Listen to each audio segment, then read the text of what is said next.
ఈ పొలం బదినీ హాల్లో ఉన్నటువంటి పొలాన్ని మనమే కొనుక్కుందాం, నువ్వు డబ్బులు మా బంధువుని పిలుచుకొని పోయి నేను డబ్బులు ఇస్తాను, మా బంధువుని పిలుచుకొని పోయి నువ్వు అగ్రిమెంట్ చేయి, స్వామి దగ్గర పోయి డబ్బులు ఇచ్చి రాయించుకొని రాపు అంటే నేను వాళ్ళ బంధువుని పిలుచుకొని పోయి 15 లక్షలు ఇచ్చి 42 ఎకరాలకు నేను స్వామి దగ్గర రాయించుకొని వచ్చిన.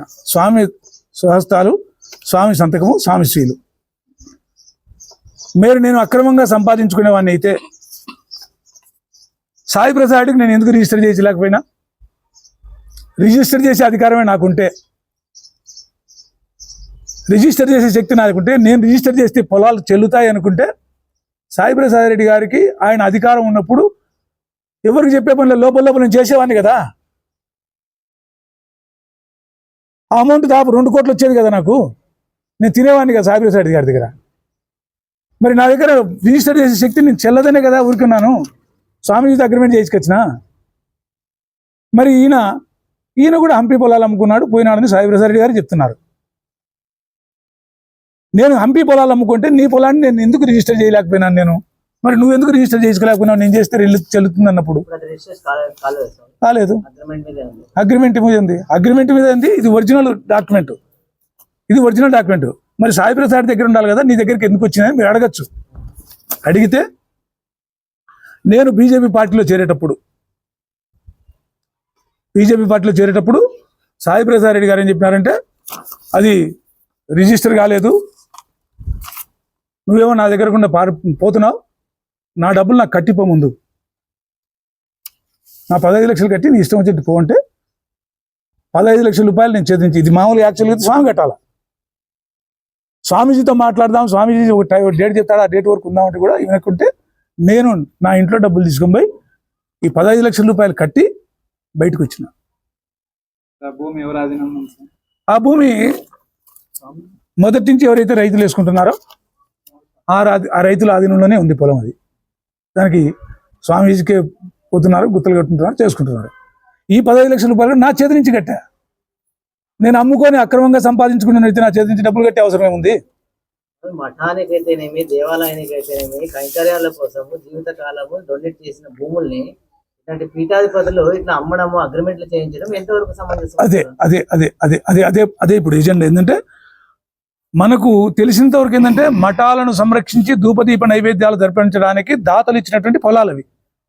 వాటికి ఎటువంటి అంటే పీఠాధిపతుల దగ్గర కూడా ఎటువంటి డాక్యుమెంట్లు ఉండవు, వాళ్ళ పేరుతో రిజిస్టర్లు ఉండవు, రాజు ఈసీలు ఉండవు, ఏమి ఉండవు. మఠం పేరే వస్తుంది, మఠం పేరు అమ్మకూడదనే విషయము పూర్తిగా నాకు గజ్జెల్లి పొలం అమ్మినప్పుడు అవగాహన లేకపోవడం వల్ల నేను ఆ రోజు అడ్డుకోలేకపోయా. ఈరోజు మొలగవెల్లి పొలాన్ని ఎందుకు అడ్డుకుంటున్నానంటే, గజ్జెల్లి రైతులకు అన్యాయం జరిగింది కాబట్టి ఇక్కడ ఆ రైతులకు అన్యాయం జరగకూడదని దాన్ని అడ్డుకున్నందుకు ఈరోజు నేను చెడ్డవాన్ని హంపి పీఠాధిపతికి కానీ, ఆదోని ప్రజలకు కానీ, ఆదోని వైసీపీ నాయకులకు, ప్రజలకు కాదు, ప్రజలకు మా మీద నిజమైనటువంటి అభిమానం ఉంది, నిజమైనటువంటి సానుభూతి ఉంది. స్వామి తక్కువ చేయడమైనటువంటి నా 2 వార్డుల్లో ప్రజలు, ముందు వార్డులో పనిచేసినటువంటి కౌన్సిలర్లు 22వ వార్డు కానీ, ఇప్పుడు పనిచేస్తున్నటువంటి అమరావతి ప్రజలు కానీ నన్ను ఎక్కడ ఎవరు పల్లెత్తు మానడం లేదు. వాళ్ళు మమ్మల్ని గెలిపించినారు. ఈ విధంగా జరుగుతుంది. ఇక ఇది నేను ఏ అధికారంతో చేసినారు అగ్రిమెంట్ అనే దానికి ఇది ప్రధాన కార్యదర్శిగా నన్ను నియమించడం వల్ల నేను కొన్ని నిర్ణయాలు తీసుకోవడం జరిగింది. అప్పుడు సబ్ రిజిస్టర్ కూడా ఎన్ఓసి గవర్నమెంట్ దగ్గర తీసుకొని రిజిస్ట్రేషన్ చేసింటే ఇది జరిగేది కాదు కదా. సబ్ రిజిస్ట్రార్ గారు చేసినటువంటి పొరపాటే కొన్ని జీవితాలను చాలా ఇబ్బందులకు నెట్టింది. ఎవరైతే చిన్నగోణాల్లో కొన్నటువంటి రైతు, ఆ రైతుకున్న పొలం మీద విపరీతమైనటువంటి ఒత్తిడి తీసుకొచ్చి అతన్ని కోర్టుల పాలు చేసి, జైళ్ళ పాలు చేసి, కడకు ఊరేడిపించినటువంటి పరిస్థితి. ఈ పొలం కోసమే హంపి పీఠాధిపతి ఆ పొద్దు ఎన్ఓసి అడిగింటే, హంపి పీఠాధిపతిని సబ్ రిజిస్ట్రార్ ఎన్ఓసి అడిగింటే ఆయనకు ఆ పరిస్థితి వచ్చేది కాదు. అందరూ విన్నాయి. అది కూడా తొందరలో, అంటే మేము కూడా ఏది ఒకేసారి తొందరపడి మాట్లాడడం బాగుండదు కాబట్టి మీకు క్లారిఫికేషన్ ఇస్తున్నా. అంటే నేను చేయలేదు అని చెప్పడానికి కొన్ని ఉదాహరణలతో మీకు ఇస్తున్నా. ఇకపోతే ఏ అధికారంతో కొన్ని అగ్రిమెంట్ చేసామన్నాడు. ప్రతిదీ కూడా పెద్ద అమౌంట్ ఉంటే, అంటే 60 లక్షలు 50 లక్షలు అట్టుంటే స్వామీజీ దగ్గరికి పిలుచుకుపోయి నేను చేసేవాడిని. ఆయన ఉండే ప్రతిసారి నా దగ్గరకు వచ్చేది ఉందరు, ఏదైనా ఉంటే చిన్న చిన్న నిర్ణయాలు తీసుకోవచ్చు కదా, నువ్వు జిల్లా కార్యదర్శిగానికి అధికారం ఇచ్చినా కాదంటే కొన్ని చిన్న అమౌంట్లు, అంటే 2013-14లో నగరూరుకు సంబంధించి ఒరిజినల్ డాక్యుమెంట్లు, నగరూరు ఇవన్నీ కూడా నగరూరు, తర్వాత తుగ్గలి సంబంధించినట్టు ఒరిజినల్ డాక్యుమెంట్ అవి నేనే ఈ కార్యదర్శి హోదాలో సంతకం పెట్టి వాళ్ళకి ఇవ్వడం జరిగింది. ఇచ్చి అమౌంట్ తీసుకోవడం జరిగింది. స్వామీజీ కట్టడం జరిగింది. స్వామీజీ కట్టడం జరిగిన తర్వాత స్వామీజీ కట్టిన తర్వాత స్వామీజీ దగ్గర ఒక డైరీ ఉంటుంది. అంటే ఏ సంవత్సరానికి సంబంధించిన పుస్తకం ఆ సంవత్సరం ఉంటుంది. నేను ఇచ్చిన 2013-14 సంవత్సరం డీటెయిల్స్ నేను ఏ ఏ పొలానికి ఆయన దగ్గర చెల్లేసిన విషయాలు ఆయన దగ్గర క్లుప్తంగా ఉంటాయి. దాంట్లో నో డౌట్. ఆయన ఎప్పుడైతే నేను మొలగవెల్లి పొలాన్ని ఎన్ఓసి తీసుకొచ్చేంత వరకు నువ్వు రిజిస్టర్ చేయడానికి లేదు అని నేను ఎప్పుడైతే అడ్డుపడినానో, ఇదేదో ఇబ్బంది జరిగేటట్టుంది, ప్రభుత్వాలు ఎన్ఓసి ఇవ్వడం లేదు, నేను రిజిస్టర్కి పోతే ఇబ్బంది పడతాననేటువంటి ఉద్దేశం చేత ఆయన నాకు ఫోన్ చేస్తే లిఫ్ట్ చేయడు. రైతులు ఎవరైనా పోతే మీ డబ్బులు నాకు కట్టేది, మీరు వాడిని కేసు పెట్టుకోండి అంటున్నాడు. ఒక స్వామీజీ చేసే పని ఏంటంటే వాని మీద కేసు పెట్టుకోండి, వాడిని జైల్లో పెట్టించుకోండి అంటున్నాడు. ఆయనకి మీరు ఇచ్చినట్టు మీకు రసీదు ఇచ్చాడు మీకు ఇది హంపి పీఠాధిపతుల వారి యొక్క ఫోన్ నంబరు ఆయన ఇది. ఆయనకు నేను క్లుప్తంగా మొన్న 1,15,00,000 రూపాయలు మీకు అప్పచెప్పా. ప్రతిదీ ఆయన మెసేజ్ చూసుకున్నాడు. నేను పెట్టిన ప్రతి మెసేజ్ ఆయన చూసుకున్నాడు, కానీ రిప్లై ఇవ్వడం లే. నేనేమంటున్నానంటే ఈ డాక్యుమెంట్ కూడా మీరు ఎట్లా చేస్తారు అన్నప్పుడు నేను ఒక చిన్న క్లారిఫికేషన్ ఇది చేసిన తర్వాత ఈయన ఎప్పుడైతే పలకలేదో, నాకు పలకలేదు, నేను రైతుల నుంచి చెడ్డ కాకూడదు కదా, రైతుల నుంచి నేను చెడ్డ పేరు తెచ్చుకోకూడదు కదా అని వాళ్ళు ఎంతైతే అమౌంట్ కట్టినారో వాళ్ళ అమౌంట్ రిటర్న్ చేసి వాళ్ళతో రాయించుకొని వాళ్ళ సంతకం తీసుకొని వాళ్ళ డాక్యుమెంట్ నేను వెనక్కి తీసుకున్నా. డబ్బులు మీ సొంత మీరే రిటర్న్ ఇచ్చి డాక్యుమెంట్ నేను దగ్గర తీసుకున్నా. ఎందుకంటే ఇదిగో రాజకీయంగా నన్ను ప్రతిసారి స్వామి మీద 420, స్వామి పెద్ద 420, స్వామి మీద కేసు ఉంది అంటున్నారు. నేను కేసు ఉంది అని ఇన్ని రోజుల నుంచి మీరు ఎన్ని ఇబ్బందులు పెట్టి మానసికంగా నేను ఎంత వేదన చేసినా సరైనవాడు దాని గురించి మాట్లాడితే సరైన జవాబు ఇవ్వాలని ఇంతవరకు ఎదురు చేశాను. నేను ప్రతి డాక్యుమెంట్ మీదుగా మీరు క్లియర్గా చూడండి, ప్రతి డాక్యుమెంట్ ఎదురుగా నేను ఇచ్చిన అమౌంట్ నాకు ముట్టింది, నేను అమౌంట్ తీసుకుపోతున్నా. అయితే స్వామి మీరు హంపి స్వామి మీద చీటింగ్ కేసు పెట్టవచ్చు కదా స్వామి? తప్పకుండా. ఎందుకంటే నేను ఒక బ్రాహ్మణ కుటుంబంలో పుట్టిన, ఒక బ్రాహ్మణ పుట్టి ఒక పురోహిత వృత్తిలో రాణిస్తూ ఒక హిందూ సంస్థను దారుణంగా దెబ్బతీయకూడదు అనే ఒక చిన్న నిర్ణయానికి కట్టుబడి, ఎందుకంటే నేను ఈ ఊరికి వచ్చేటప్పుడు కేర్ ఆఫ్ అడ్రస్ లేదు, నన్ను ఈ ఊరు హక్కును చేర్చుకుంది, ఈ ఊర్లో నన్ను పురోహిత పరంగా ఆదరించింది, నా కొడుకులు ఉన్నతంగా రాణించారు, నేనేదో గౌరవంగా బతుకుతున్నాను. 10 రూపాయలు సంపాదించుకున్నా. 10 రూపాయలు సంపాదించుకున్న తర్వాత 10 రూపాయలు నేను ఇంటి దగ్గర నుంచి పెట్టుబడి తెచ్చుకున్నది కాదు కాబట్టి వస్తే వస్తుంది పోతే పోతుందని చెప్పి నా భార్య పిల్లల్ని నచ్చ చెప్పుకొని వీళ్ళందరికీ కూడా రైతులకు అన్యాయం జరుగుతుందని ప్రతి రైతుకు నేను ఇచ్చేసి వెనక్కు తీసుకున్నాను. నా డాక్యుమెంట్ నా దగ్గర ఉన్నాయి. రైతులకు నేను స్వతహాగా ఇచ్చిన డబ్బులు దాదాపు 78 లక్షల రూపాయలు ఇచ్చా. ఈ డబ్బు అంతా రైతుల ద్వారా స్వామీజీకి ముట్టింది. 1,15,00,000 ముట్టింది కదా, దీంట్లో ఎవిడెన్స్ ఉంది కదా. ఈ విధంగా లీగల్గా పోకపోవడం అనేది కొంచెం నిర్ణయం తీసుకుంటే దాన్ని కూడా. ఇప్పుడు ఇది ఒక సబ్జెక్ట్ అన్నప్పుడు దీనికి మీరు అంటే హంపి పీఠాధిపతి తరపున మీకు ఏ అధికారంతో మీరు మఠాలు అమ్మినారు, పొలం అమ్మినారు అన్నప్పుడు దీనికి వచ్చిన క్లారిఫికేషన్. హంపి ప్రధాన కార్యదర్శిగా నాకు హక్కు ఇచ్చినాడన్న ఉద్దేశంతో నేను అమ్మడం జరిగింది. అక్కడ ఆయన ఎప్పుడైతే రిజిస్టర్ చేయలేదో ఆ డాక్యుమెంట్ అని కూడా నేను దగ్గర పెట్టుకోవడం జరిగింది. అయిపోయిన తర్వాత ఇప్పుడు నేను ఒకటే క్లారిఫికేషన్ అడుగుతా వైసీపీ పార్టీ నాయకులను. ఇప్పుడు ఏదైతే వైఎస్ఆర్ పార్టీ ఆఫీస్ కట్టారో, ఒక ట్రస్టీ ఆఫీసును ఒక అధ్యక్షుడు మీకు 99 సంవత్సరాలకు రిలీజ్ ఇస్తున్నా అంటే మీరు ఎట్లా తీసుకున్నారు? అతనికి ఏ అధికారం ఉంది? మీరు ఎట్లా ఆఫీస్ కట్టినారు? అక్కడ ఒక ప్రధాన కార్యదర్శి హోదాలో నాకు అధికారం లేదు హంపి పీఠాల మీద అన్నప్పుడు మీకు ఒక అధ్యక్షుడు ఇస్తే, ఆ ట్రస్ట్ అధ్యక్షుడు ఇస్తే మీరు అక్కడ అంత దర్జాగా వైఎస్ఆర్ పార్టీ ఆఫీస్ కట్టినారు. ఎట్లా కట్టినారు మీరు ఆఫీసు? అది చెల్లుతుందా? నాది చెల్లదన్నప్పుడు మీది కూడా చెల్లదు. నేను ఏ విధంగానైతే డాక్యుమెంట్లు మొత్తం డబ్బులు రిటర్న్ చేసి డాక్యుమెంట్ తెచ్చానో మీరు కూడా ఆ స్థలాన్ని ఆ ట్రస్టీకి అప్పచెప్పండి, ఆ ఆఫీసుని ట్రస్టీకి అప్పచెప్పండి, లేదా ఖచ్చితంగా మా ఎమ్మెల్యే గారి ఆధ్వర్యంలో దానిపైన ఖచ్చితంగా ఫైట్ చేసి దాన్ని ప్రభుత్వ భవనానికి ఉపయోగించడానికి మా ఎమ్మెల్యే ఏదైతే చెప్పాడో దానికి కట్టుబడి పనిచేస్తాం. ముందు ఒక అడుగు వెనక్కు తగ్గితే ఓడిపోయినామని కాదు. ఆ వైసీపీ భవనం మీద కొన్ని ఆరోపణలు వస్తే దాంట్లో మధుస్వామి వైసీపీకి ఫేవర్గా మాటలు చెప్పాడని కొంతమంది నిందలు చేశారు. అయినా ఓడ్చుకొని వెనక్కు తగ్గా. ఎందుకు తగ్గానంటే నేను ఓడిపోయినట్లు కాదు, దాని మీద ఖచ్చితంగా పెద్ద ఉద్యమమే త్వరలో వస్తుంది. తప్పకుండా వైఎస్ఆర్ పార్టీని మా ఎమ్మెల్యే గారు అనుకున్నటువంటి లక్ష్యానికి దగ్గరగా తీసుకెళ్తాం. వైఎస్ఆర్ పార్టీ ఎంపీ ప్రధాన కార్యదర్శిగా నేను చెల్లనప్పుడు ఆ ట్రస్టీ అధ్యక్షుడిగా చెల్లడు.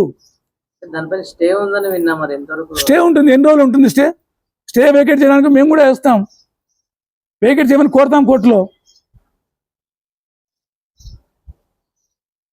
కాబట్టి ఏదైనా మాట్లాడేటప్పుడు నరసింహులు కానీ వారి వైఎస్ఆర్ పార్టీ నాయకులు కానీ మాట్లాడేటప్పుడు క్షుణ్ణంగా ఆలోచించుకొని మాట్లాడాలి. ఎందుకంటే 2014 నుంచి ప్రత్యక్ష రాజకీయాల్లో వైఎస్ఆర్ పార్టీ కార్యకర్తలకు నాయకులకు అందుబాటులో ఉన్నా నేను. ఏ నాయకుడైనా సరే, ఏ కార్యకర్తకైనా సరే హంపి పొలాల్లో నాకు ఇబ్బంది ఉంది, మీరు రెడ్డికి చెప్పి నాకు రికమెండేషన్ చేయించండి, లేదంటే ఆ కేసు తీయించండి, నాకు అక్కడ కేసు ఉంది మీరు విడిపించండి అని మాజీ ఎమ్మెల్యేని కానీ అక్కడున్న నాయకులను కానీ అక్కడున్న కార్యకర్తలు కానీ నేను ఏ రోజన్నా అడిగానా? ఏ రోజన్నా నాయకుల దగ్గర హంపి ప్రస్తావన తెచ్చానా? హంపి భూముల గురించి వాళ్ళు మాట్లాడమని చెప్పానా? మరి వాళ్ళకి తెలియని సబ్జెక్టుని ఎట్లా మాట్లాడతారు వాళ్ళు? అంటే కొంత పేడ తీసుకొచ్చి స్వామి చేస్తే ఆయన కడుక్కుంటారు అనుకుంటారా మీరు? నేను నిజాలు నిర్భయంగా బయట పెట్టడానికి ఎదురు చూసింది ఎందుకంటే నిన్నటి సందర్భం కోసమే. ఎవరు పడితే వాళ్ళు మాట్లాడినప్పుడు మనం సమాధానం ఇవ్వకూడదు. నాకు దీటైన వ్యక్తి మాట్లాడితే సమాధానం ఇవ్వాలని నిన్న నరసింహులు మాట్లాడేంత వరకు వెయిట్ చేశాను నేను. కాబట్టి ఇవన్నీ కూడా మాజీ ఎమ్మెల్యే గారి కుటుంబంతో సహా అందరికీ దీంట్లో పాత్ర భాగం ఉన్నప్పుడు వాళ్ళందరికీ నేను రిజిస్టర్ చేసి దర్జాగా డబ్బులు తిని ఇంకా కూర్చుంటుంటే, అయితే ఏమైతుండే నా మీద కేసు అవుతుండే, జైలు పోతుంటే, బెయిల్ తెచ్చుకుంటే తిరుగుతుంటే, నేను అంత తెగిచ్చి అమ్ముకునే నా చెల్లుబాటు అయితే నా సంతకం చెల్లుతుందంటే చేసేవాడిని. నా సంతకం సబ్ రిజిస్టార్ ఆఫీసులో చెల్లదనే విషయం కూడా గమనించాలి వాళ్ళు. ఎందుకంటే నేను ఒకటి చెప్తా, నేను ఈ డాక్యుమెంట్ల ప్రకారం 2007లో 352లో 6 సెంట్లు కొనడం జరిగింది. 2007లో కొన్నా నేను. అంటే నేను ప్రత్యక్ష రాజకీయాలు 2014లో వచ్చా. 2007లో నా పురోహిత వృత్తితో నేను సత్యనారాయణ వ్రతాలు లేకుంటే గణపతి పూజలు పుణ్యవాచనాలు చేసి కష్టపడి సంపాదించుకున్న రూపాయి కూడబెట్టి 6 సెంట్లు స్థలం కొన్నా. నా డాక్యుమెంట్ నా దగ్గర ఉన్నాయి. ఈసీల్లో ఎక్కడ చూసినా మా పేరు వస్తుంది, నా భార్య పేరు. మరి నా భార్య పేరు కింద వీరేష్ అమ్మినాడు, వీరేష్ పల్లెనికి అమ్మినాడు, వీరేష్ పేరు వస్తుంది. ఎవరు ఈ వీరేష్? ఎరిసాం అల్లుడు కదా? ఈ వీరేష్. మరి ఈ ఎరిసాం అల్లుడు మాకు ఏ విధంగా బంధువు అవుతాడు? నేను రిజిస్టర్ మీద సంతకం పెట్టకుండా సబ్ రిజిస్టర్ ఆఫీసులో నా సంతకం లేకుండా నా సంతకాన్ని ఫోర్జరీ చేసి, లేదంటే నా డాక్యుమెంట్ నా దగ్గరే ఉంటే మా ఇంటి నుంచి ఎవరు పోయి సంతకం పెట్టకుండా వీరేష్ పేరుకు ఎట్లా వచ్చింది?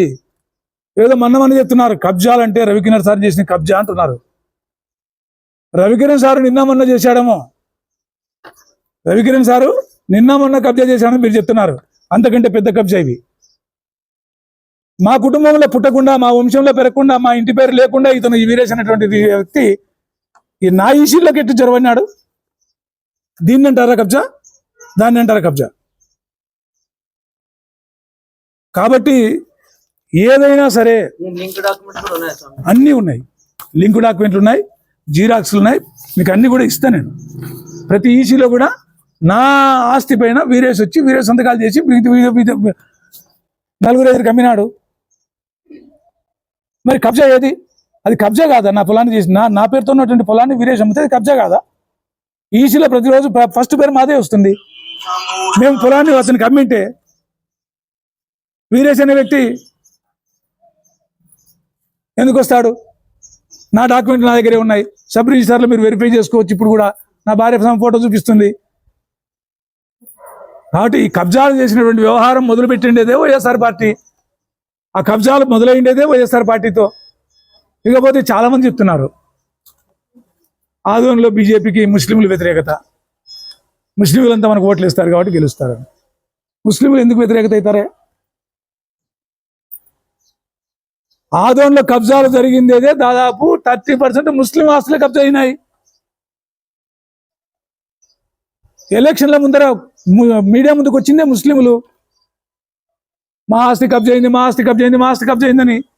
మరి ఒక కుటుంబానికి కబ్జా జరిగితే ముస్లింల ఐక్యత ఉంది కాబట్టి ఒక కుటుంబానికి కబ్జా జరిగితే 100 కుటుంబాలు ఏకమవుతాయి వాళ్ళవి. మరి అటువంటి పరిస్థితుల్లో మీకు ముస్లింలు మీకు అనుకూలంగా ఉన్నారు, పాదసారి ఓడిపోతాడు ఏమో నానాక ఊహాగానాలు చేస్తున్నారు మీరు.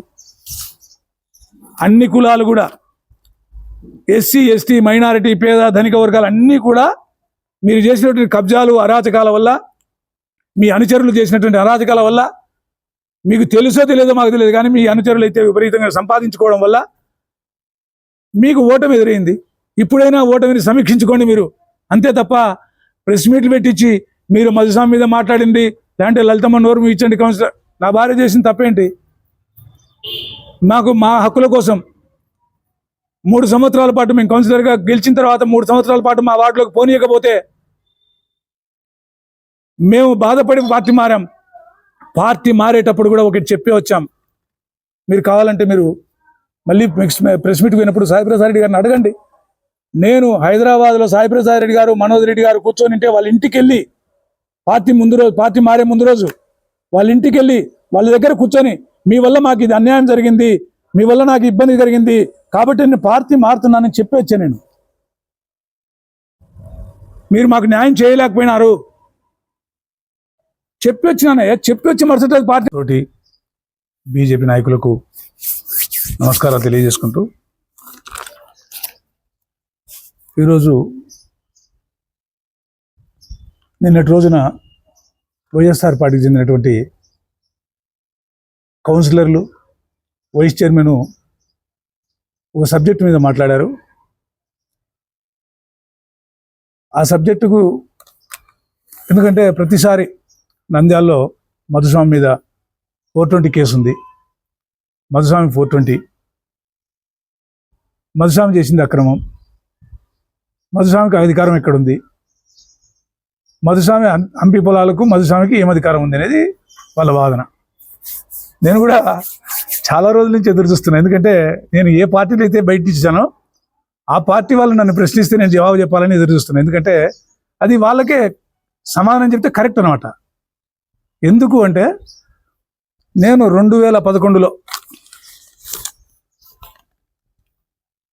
హంపి విద్యారణ్య శంకర భారతి పీఠాధిపతుల వారు 2011లో కర్నూలు జిల్లా ప్రధాన కార్యదర్శిగా నియమిస్తూ నాకు ఇచ్చినటువంటి శ్రీముఖం, దీన్ని ఏమంటారంటే వాళ్ళ భాషలో అంటే పండిత భాషలో తర్వాత పీఠాధిపతులు ఇచ్చేటువంటి దాన్ని శ్రీముఖం అంటారు. మన దగ్గర జిపిఏ లేదంటే ఇంకోటి ఏదైనా అంటారు. ఇది శ్రీముఖం. ఇది 2011లో పీఠాధిపతుల వారు నాకు ఇచ్చినటువంటి శ్రీముఖం. ఇది నరసింహులు గారు చదవాలి, ఎందుకంటే ఆ అధికారం నీకు ఎక్కడుంది అన్నప్పుడు, నీకు ఎవరిచ్చారు అన్నప్పుడు హంపి పీఠాధిపతుల వారు నాకు ఇచ్చినటువంటి శ్రీముఖ రూపంలో ఉన్నది ఇది. ఇకపోతే 2011 నుంచి అంటే 2011లో హంపి పొలాలు ఎక్కడున్నాయో కూడా ఆ పీఠాధిపతుల వారికి తెలియదు. పీఠాధిపతిగా వచ్చినాడు కానీ ఎవ్వరు కూడా ₹1 గుత్తగట్టేవాళ్ళు కాదు. 1 ఎకరాకు పొలానికి కూడా ఈ ఆదాయం హంపి మఠానికి వెళ్ళేది కాదు. అటువంటి పరిస్థితుల్లో నేను హంపి క్షేత్రం చూడడానికి వెళ్ళినప్పుడు, హంపి క్షేత్రంలో పీఠాధిపతిని దర్శనం చేసుకున్నప్పుడు నాకు ఎక్కడైనా పీఠాధిపతుల దగ్గరికి అయితే ఎవరైనా బ్రాహ్మణులు ఎవరైనా ఏం చేస్తారంటే, ఎవరు మనోభావాల కోసం కాదు, పీఠాధిపతుల దగ్గరికి బ్రాహ్మణులు ఎవరైనా పోతే 2 చెవులు పట్టుకొని మా గోత్రము ప్రవర చెప్పుకొని మా ఇంటి పేరు చెప్పుకొని వాళ్ళకి నమస్కారం చేస్తాం. ఆ చెప్పినప్పుడు ఓ మీరు బ్రాహ్మణ ఎక్కడుంటారు మీరు అని అడగడం జరిగింది. అడిగినప్పుడు ఇక్కడ నేను పలానా ఆదోన్లో ఉంటాను స్వామి అంటే, ఆదోన్లో డివిజన్లో మన పొలాలు దండిగా ఉన్నాయి, వాటిని సంరక్షించే వాళ్ళు ఎవరు లేరు, వాటిని చూడడానికి అంటే మనకు గుత్తలు ఆదాయాలు రావడం లేదు, వాటిని ఏమైనా నువ్వు బయటికి తీయగలని అడిగారు. అయితే తప్పకుండా స్వామి నా శక్తి మేరకు నేను ప్రయత్నం చేస్తాను, మీరు మీ పొలాల గురించి ఏదైనా డీటెయిల్స్ ఇస్తే నన్ను ఎంక్వైరీ చేస్తానని చెప్పడం జరిగింది. చేసిన తర్వాత ఆయన ఈ శ్రీముఖ రూపంలో కార్యదర్శిగా నియమిస్తూ నాకు ఇది ఇవ్వడం జరిగింది. ఆ వచ్చిన తర్వాత నేను ప్రతి ఊరికి వెళ్ళి, నేను అప్పుడు పురోహిత కార్యక్రమంలో చాలా బిజీ, రాజకీయాలకు నేను రాలే 2011లోకి. 2004 నుంచి సాయిప్రసాద్ రెడ్డి గారి దగ్గర పురోహితం చేస్తూ వాళ్ళ ఇంటి పురోహితుడిగా ఉన్నాను. ఎలక్షన్లో మాత్రమే ఆ 15 రోజులు 20 రోజులు ఆయన దగ్గర ఉండి మంచి చెడ్డ సలహాలు ఇచ్చేవాడిని. ప్రత్యక్ష రాజకీయాల్లో అప్పటికి లేను. ఆ పరంపరలో నాకు సాయిప్రసాద్ రెడ్డి గారితో ఉన్నటువంటి పరిచయం చేత నేను ఈ పొలాలన్నీ కూడా బయటకు తీసుకొస్తామని చెప్పా. అయినా నేను అది తెచ్చిన తర్వాత కూడా మీరు సాయిప్రసాద్ రెడ్డి గారిని కూడా అడగండి, ఎక్కడైనా మీకు హంపి పొలాల గురించి విడిపించమని కానీ అప్పచెప్పమని కానీ మిమ్మల్ని స్వామి ఎప్పుడన్నా మిమ్మల్ని రికమెండ్ చేయమని అడిగాడా, హంపి పొలాల విషయం మీ దగ్గర ఎప్పుడైనా ప్రస్తావన తెచ్చాడని కూడా అడగండి. నేను ఎప్పుడు కూడా ఆయన అధికారాన్ని కూడా నేను ఉపయోగించుకోలే, ఆయన పేరు కూడా ఎక్కడ చెప్పలే. నేనే స్వతహాగా పల్లెల్లోకి వెళ్ళి ఇది హంపి పొలం, హంపి మఠానికి మీరు ఇన్ని సంవత్సరాల నుంచి గుత్త కట్టడం లేదు, మీరు ఇప్పుడు గుత్త కట్టకపోతే మేము వేలం పెట్టి వేరే వాళ్ళకు గుత్తకిస్తాం అని చెప్పి రైతులతో మాట్లాడి రైతులను ఒప్పించి ఒక 5 సంవత్సరాల పాటు నేను గుత్తలు వసూలు చేయడం జరిగింది. వచ్చిన ప్రతి గుత్త స్వామీజీ దగ్గర కట్టి రిసిప్ట్ ఇప్పించడం జరిగింది. తర్వాత మాటికి ఇప్పుడు ఈ పరంపరలో ఏమైందంటే, నాకంటే ముందు నేను పీఠానికి రాకముందే 2009లో స్వామీజీ ఏం చేసినాడంటే, ఈ పొలాన్ని అమ్ముతాను అని గజ్జెల్లి రైతులకు ఒక అగ్రిమెంట్ కూడా చేసినాడు. 44 ఎకరాలు గజ్జెల్లిలో ఉంది, దాన్ని అమ్ముతాను అని చెప్పి అగ్రిమెంట్ చేశాడు. తర్వాత ఇంకొక పల్లె బదిన, ఇది మన చిన్నగోనె హాలు, అక్కడ కూడా ఒక రెడ్డికి అమ్ముతానని నేను పీఠానికి రాకముందే రిజిస్టర్ అది అగ్రిమెంట్ చేసినాడు. నేను పీఠానికి కార్యదర్శిగా బాధ్యతలు తీసుకున్న తర్వాత నాకు ఎట్లా రిజిస్ట్రేషన్ ప్రాసెస్ తెలియదు. నాకు అంటే గవర్నమెంట్ నుంచి ఎన్ఓసి రావాలి, ఎన్ఓసి ఉంటేనే రిజిస్టర్ చేయాలనే విషయాలు మనకు తెలియవు. అది స్వామికి తెలుసో లేదో తెలియదు. నాకైతే దాంట్లో అమ్మడంలో కానీ కొనడంలో కానీ ఆ పాత్ర నాది ఏమాత్రం లేదు. స్వామీజీదే పూర్తి బాధ్యత. స్వామీజీ వచ్చి ఆ గజ్జెలకి సంబంధించినటువంటి పొలాన్ని 44 ఎకరాలను ఆస్పరి సబ్ రిజిస్టర్ ఆఫీస్లో రిజిస్టర్ చేసినాడు. ఆ 6.5 ఎకరా గోనెహాల్ దేవుడి అయితే ఉందో అది మన ఆదోని సబ్ రిజిస్టర్ ఆఫీస్లో రిజిస్టర్ చేసినాడు. ఆయనే వచ్చి సంతకాలు పెట్టినాడు. ఆయన ఫోటోలు ఇప్పుడు ఆన్లైన్లో కూడా ఉంటాయి.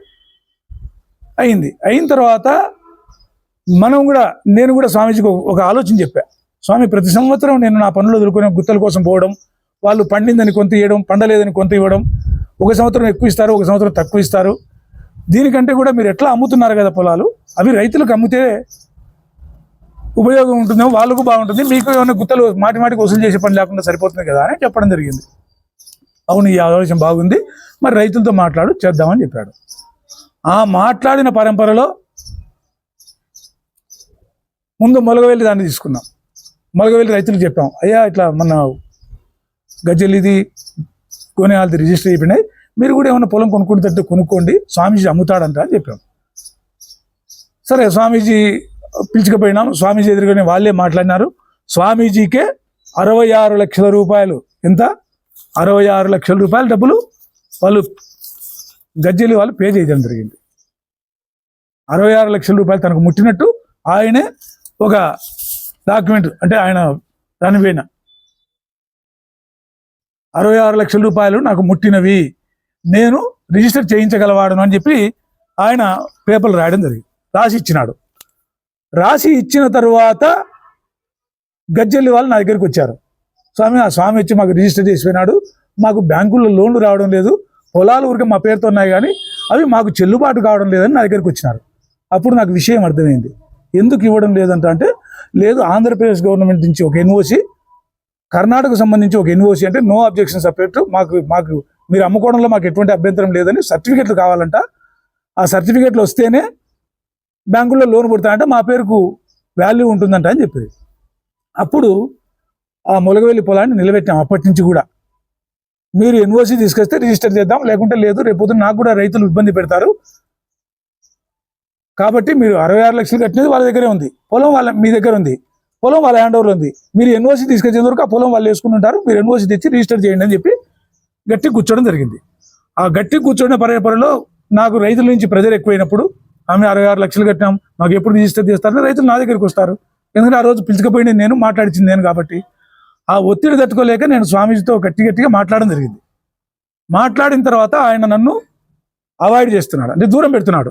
ప్రతిసారి ఇది వచ్చినప్పుడు నాతో కొట్లాడుతావు, నువ్వు రావద్దు, నువ్వు వస్తే నేను కేసు పెడతా, ఇట్లా ఆయన తప్పించుకోవడానికి నా మీద చేయడం జరిగింది. చేసిన తర్వాత నేను 2018 నుంచి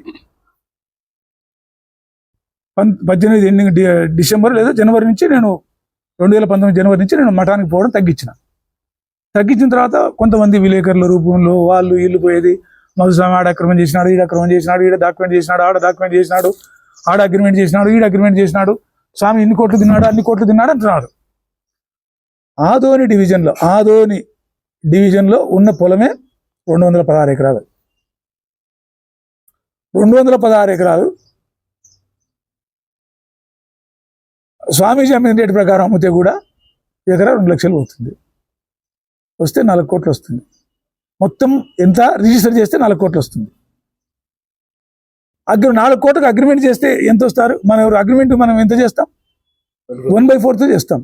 1/4 చేస్తారంటే ఎంత చేస్తారు? 1 కోటి వచ్చి ఉంటుంది. 1 కోటిలో నేను ఎంత కట్టించిన స్వామీజీకి? ఒకే అమౌంట్ ఎంత కట్టించిన? 66 లక్షలు కట్టించా. ఇంకొక అమౌంట్, ఇది సాధ్యమైనంత వరకు సబ్జెక్ట్ మాట్లాడకూడదని చాలా రోజుల నుంచి ట్రై చేశా. ఇది సాయి ప్రసాద్ రెడ్డి గారి దగ్గరి బంధువు. సాయి ప్రసాద్ రెడ్డి గారే డబ్బులు ఇచ్చారు. ఇంట్లో కూర్చున్నాడు, ఏం స్వామి రావడం లేదంటే, ఇట్లా ఉందప్ప నాకు ఇంట్లో పరిస్థితి, నాది 352లో స్థలం కబ్జా అయింది, తర్వాత నా పదవిని కూడా ఎరిస్వామి కబ్జా చేసినాడు, ఆయన. మరి ఆయన ఈ కబ్జాలో మీ దగ్గర ఉన్న ఆయన కబ్జా చేశా, ఆ పదవి కూడా ఆయన కబ్జా చేశా, ఆయనకే మీరు సపోర్ట్ చేస్తున్నారు, నేను ఏ ముఖం పెట్టుకొని రావాలి, నా ఇంట్లో భార్య పిల్లల్ని వదిలిపెట్టి రావడానికి కుదరదు కదా అంటే, పదవి కబ్జా విషయంలో ఎలక్షన్లు అయిపోయినాక మాట్లాడతా, ఈ కబ్జా విషయంలో సాధ్యమైనంత వరకు ఎలక్షన్ లోపల న్యాయం చేస్తా, చేయలేకపోతే ఎలక్షన్లు అయిపోయిన తర్వాత నా ఆస్తిలో నీకు రాసిస్తా అని చెప్పాడు మనోజ్ రెడ్డి గారు. చెప్తే పార్టీకి 4 నెలల ముందు, ఎలక్షన్ 4 నెలల ముందు ఆయనతో పోయి పనిచేసి, నా శక్తి వంచన లేకుండా నాకు ఏ బాధ్యత లేదో దానికి పని చేసింది. నేను జోయి నుంచి 10 రూపాయలు ఖర్చు పెట్టుకుని, మరి ఇంత సిన్సియర్గా వాళ్ళ దగ్గర సేవ చేసి కష్టపడి చేసిన వానికి ఈరోజు ప్రెస్ మీట్లు పెట్టించి మధుస్వామి 420 మధుస్వామి అక్రమంగా సంపాదించాడు అని చెప్తున్నారు మీరు. కాబట్టి దయచేసి మీరు ఇవన్నీ మానుకోండి. ఇకపోతే 420 కేసులు కూడా మీకు ఒక చిన్న క్లారిఫికేషన్.